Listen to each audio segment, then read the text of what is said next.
Yan, plastic. Plastic lang, puro plastic. O, di ba? Pinoy style, naghipon ng plastic. Pag makasalubong mo yung ex mo, tapos ayaw mo makita yung mukha mo, ito, oh, magtalukbong ka lang nito. Yun. Paglagyan ng bagoong, para kahit bagoong yung laman niya, so siya lang lagayan.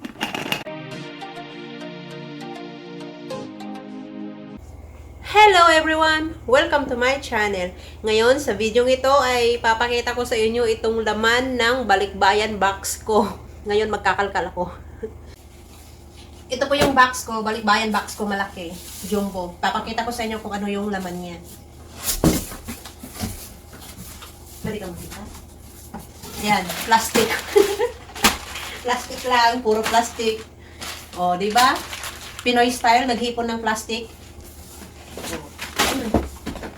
Tapos dito may mga pinaglumaan ako mga pantalon kasi nga dapat uuwi ako sa August, exit na ako pero dahil mahal ang ticket at saka pahirapan yung pag-uwi kaya stay muna, extend muna ng ilang buwan dito sa Saudi Arabia. Ito mga pinaglumaan kong pantalon, charot, pinaglumaan talaga kasi may mga bago na. Haha, yaman ko no. Ipapa-cargo ko na lang siya kasi nga pag luggage kasi dalawang bag lang na 23 kilos. Siyempre mabibigat yung mga damit. Ito, mga pantalon. Ipapabox ko. Ayan, dami. Lapit ko itong camera. Hindi ko pa siya maipadala sa Pilipinas kasi hindi pa siya masyadong puno. Ayan.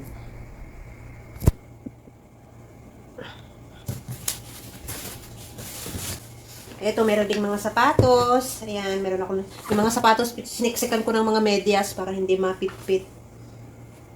Ayan, may sapatos, may mga sandal. Ito, binili ko. Ito, binili ng kasama ko online, pero malaki sa kanya, kaya binigay niya sa akin. At ito rin, regalo ng madam ko, bigay niya sa akin. Ito, meron ding taraha, yung pambalot ng ulo. Yan. Pag makasalubong mo yung ex mo, tapos ayaw mo makita yung mukha mo, ito, oh, magtalukbong ka lang nito. Yun. Taraha ang tawag nito dito sa Saudi. Itong mahaba na to. Hindi ko alam kung ano to sa Tagalog. Sarong? Maong? Ano yun? Sarong? Ano yun? Ay, hindi pa ulusin. Malong? Ay, ano? Malong? O, sarong? Basta ano? Hindi ko alam. Tapos ito, may mga sapatos din bigay. Ito, para sa anak ko pag uwi ko sa Pilipinas. Maganda siya, matibay pa. Hindi magkasya sa akin kasi maliit lang siya. At ito rin, mga bag. Yung namatay yung nanay ng amo kong lalaki, yun yung mga gamit niya na pwede pa, may mga bago pa nga na hindi pa nagagamit. Yun, pinamigay sa amin. Pinamigay sa aming mga katulong. Pinapili kami kung may mga gusto kami, kunin namin. Kaya ako, nakakuha ako ng mga bag para sa mama ko kasi mahilig siya sa mga ganitong bag. Ito, oh, maganda pa siya, tsaka matibay. Anong pangalan nito? Polaris. O, ayan, o, ang ganda, diba? Tapos, meron pa ito. O. Ayan, DKNY, charot. Ganda. At saka, meron pa dito, o. Ito pa. Maganda din siya. Meron pang bag sa loob. Ayan. Ayan, o. Cute. Ito, bag to nung nanay ng amo kong lalaki. Tapos pinamigay na nila nung namatay yung nanay niya. Maganda nga kasi pinapili pa kami bago pa nila tuluyang pinamigay sa mga tao sa labas. Yung mga, kumaga yung mga pulubi din nila dito. At saka yung nanay ko, nung nag-dispose din siya ng mga damit ng mga bata, mga sapatos, meron din akong nakuha. Pinapili niya rin ako kung may mga gusto ako. Kaya yan, may mga nakuha akong mga sapatos pang bata. Kasi yung pamangkin ko, medyo magkasya pa to sa kanya, itong mga sapatos na to pag uwi ko. Pag naipadala ko na sa Pilipinas. Ito, isa. Meron din ito pa. O, dalawa. Magaganda yung sapatos nila kasi nga matitibay. Ito. At saka, ito sa akin to, bigay ng amo ko noon nung bago pa lang akong dating dito. Hindi ko na masyadong ginagamit kaya ipadala ko na lang sa Pilipinas. Ipapamigay kung sino man magkasya, kung sino may gusto. Tsaka ito, nag-dispose din yung amo kong lalaki ng sapatos niya. Maganda para sa tatay ko. Ayan o. Matibay siya. Charot. Tapos, ito pa, sapatos pang bata. Ay, hindi magpares. Kasi magpares nito. So, ito. Yan, mga sapatos, pangbata. Puno na tong box ko, puro damit. Ito, mga plastic. Nag-iipon din ako mga plastic kasi matitibay yung plastic nila dito. Iuwi ko rin to sa Pilipinas. Isasama ko sa box ko. Ayan, puro pa siya mga damit. Ayan, o. Oh. Itong mga damit na to, nung nagdi-dispose yung mga amo ko ng mga damit, kinukuha ko yung mga pwede pa, magaganda pa naman na, pwede pang, pa-box, pamimigay sa mga kapitbahay sa Pilipinas. Ayan.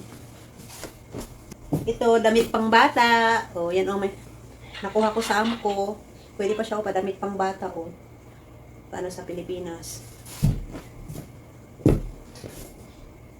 Kasi may alaga ako na maliit.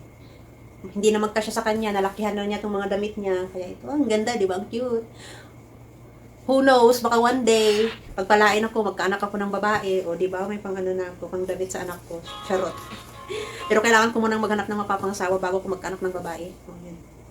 Baka may available dyan na nanonood. Single pa ako. Yan o. Ang gaganda ng mga damit. Oh, damit pang bata. Cute. Oh. Ito pa, plastic. Ito, t-shirt din, pang bata. Maganda pa. Oh. Meron yung isang araw, isinama ako ng mga amo ko. Nagpunta kami sa isang tindahan na puro kamsa-kamsa. Yung 5-5, 5 real bawat ano. Kaya ito, marami ako napamili doon. Kasi nga 5 real lang, ang mura.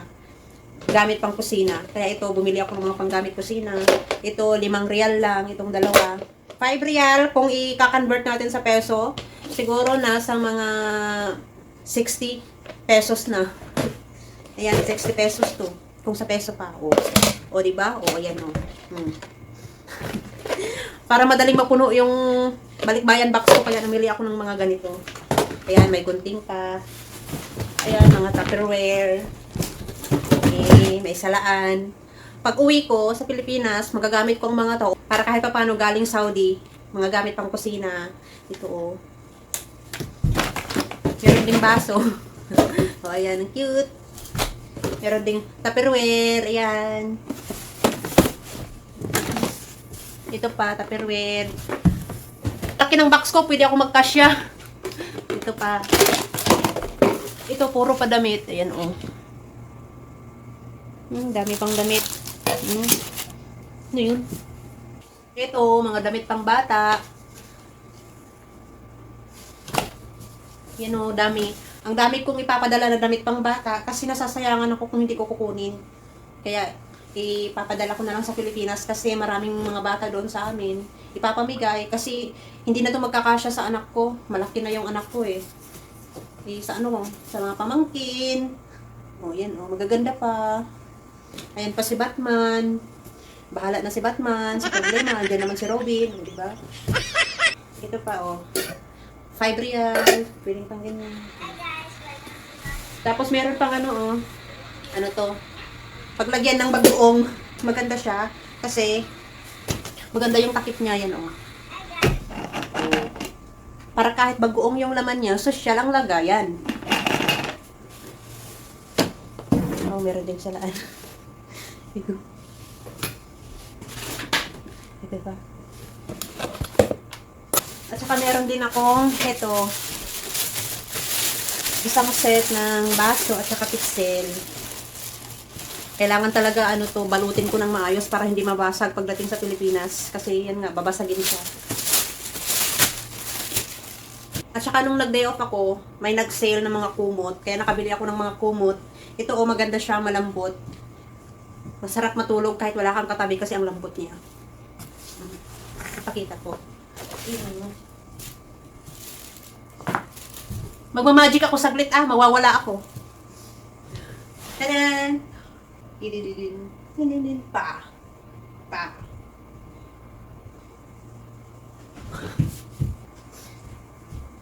Bulaga.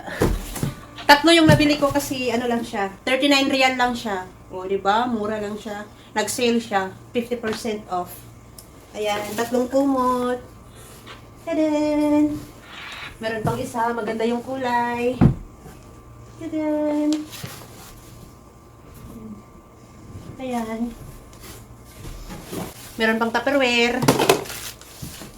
At saka yan, meron pang peeler. Ayan, wala nang laman. Ayan. Wala na.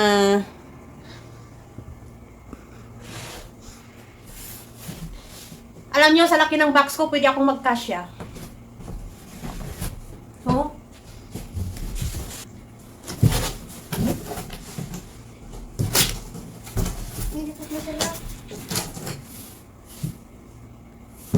See?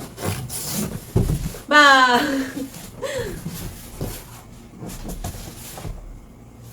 So, ayan, nagkalat ako dito sa kwarto namin. Dami kong kalat. Nilabas ko lahat ng laman ng karton ko.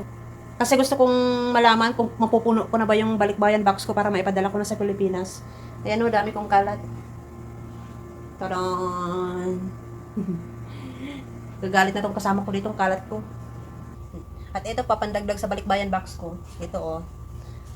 Itong ganitong lutuan, maganda to. Hindi siya sticky.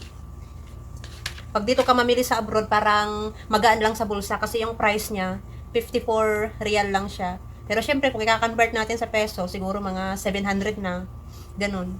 700 pesos. Medyo mabigat kung sa Pilipinas bibili. Pero kung dito bibili sa abroad, yun, medyo magaan. At saka, ito, may pressure cooker ako. Bumili ako ng pressure cooker. Bumili kami ng kasama ko ng pressure cooker kasi nag-sale siya. Kasi yung tatay ng amo kong babae mahilig sa mga sale. Tapos ibinalita niya sa amin na may nag-sale na pressure cooker, baka gusto naming bumili. Kaya ito, 99 real lang siya, di ba? Maganda siya. Pressure cooker. Maganda siya panglaga ng mga buto-buto, buto ng baka, buto ng baboy, ano pa, buto ng kambing. Yun. Kasi sa Pilipinas, sa probinsya, mahilig ang mga taong maglaga. Para hindi maaksaya sa kahoy or sa gas, kailangan may pressure cooker. Charot. Ayan. At saka itong si pressure cooker, dito ko lang talaga sa abroad siya nakilala. Nung nasa Pilipinas pa lang ako, wala talaga akong kalam-alam na sa ganitong kaldero na meron palang ganito. Para madaling maluto yung lalagain mo. Maganda siya. So, ayan lahat yung mga ilalagay ko sa box ko. Ayan. Nagkalat. Yan sila.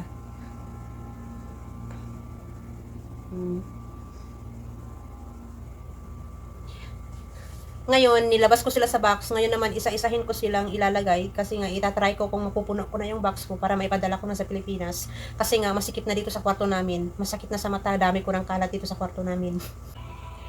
May problema ako sa pagpapabox ko kasi ito, mayroon akong babasagin na ilalagay sa box. Kasi regalo to sa akin. Kaya ang gagawin ko, kasi may mga damit pang bata naman akong ilalagay. Sisiksikan.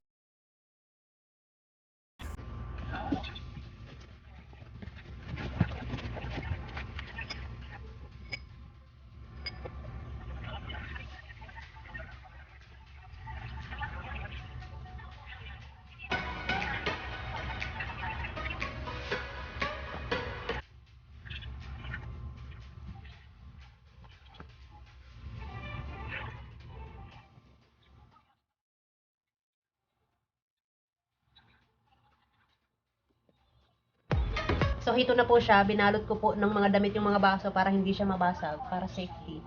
Ipa-box. Ngayon, i-scotch tape ko na lang siya.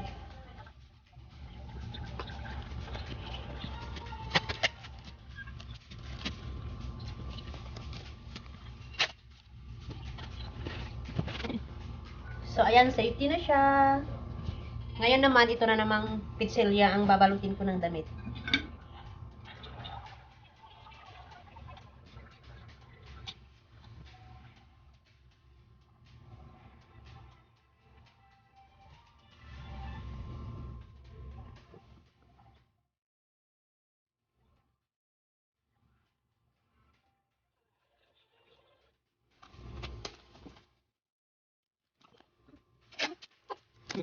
So, ngayon, itong pressure cooker na naman ang lalagyan ko ng damit para kahit papano, tipid sa space para marami akong malagay sa box ko.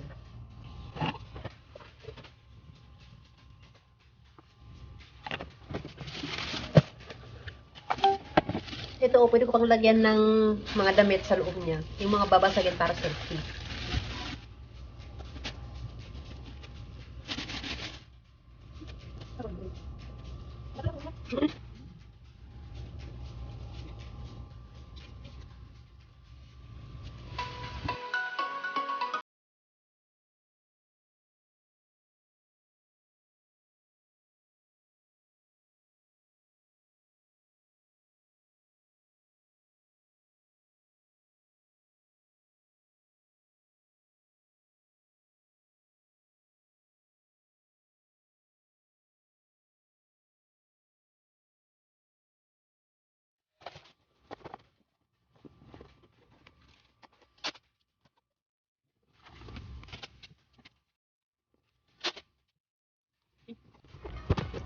So, heto, tapos ko ng safety itong mga box na may mga babasagin.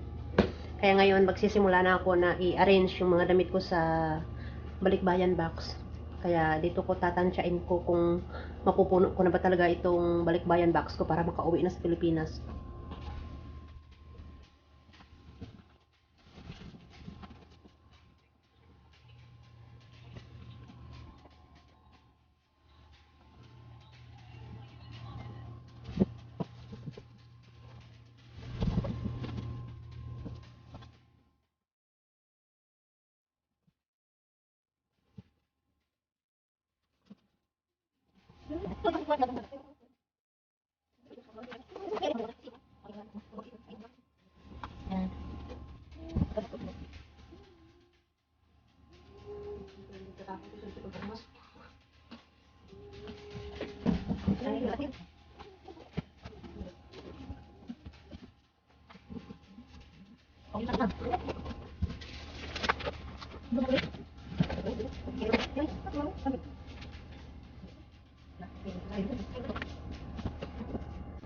So, heto, tapos ko na silang ilagay sa karton. May space pa. Pwede pa akong mamili kung may gusto pa akong bilhin. May kunting space pa. Ayan. Ayan siya. May space pa siya, oh. Mag-iisip pa ako kung ano yung bibilhin ko. Siguro kung may bibilhin man ako, yung ano na lang pa kunti-kunti. Mga damit siguro.